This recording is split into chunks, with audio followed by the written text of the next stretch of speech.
রাজধানীর পূর্বাচলে Bangladesh China friendship exhibition সেন্টারে চলছে মাসব্যাপী ঢাকা আন্তর্জাতিক বাণিজ্য মেলা।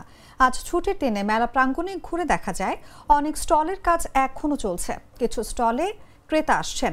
তবে আজ ছুটির দিনে বৈরী আবহাওয়ার কারণে এখনো আশানুরূপ ক্রেতা সমাগম হয়নি।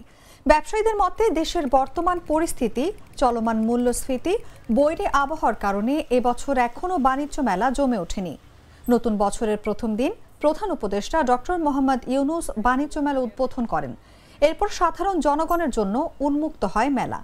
প্রতিদিন সকাল 10টা থেকে রাত 9টা পর্যন্ত মেলা চলছে।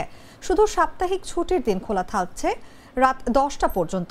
এবার ফার্নিচার পণ্যকে 2025 সালের বর্ষ পণ্য হিসেবে ঘোষণা করা হয়েছে।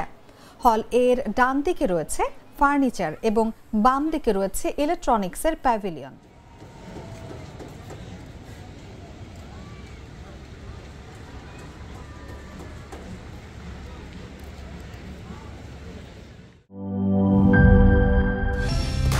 কালার এক্সপার্ট, জর্জ স্যাপ এবং মাইল্ড অন হ্যান্ডস টেকনোলজি সমৃদ্ধ অরিক্স ক্রিস্টাল ওয়াশ আপনার লন্ড্রি এক্সপার্ট।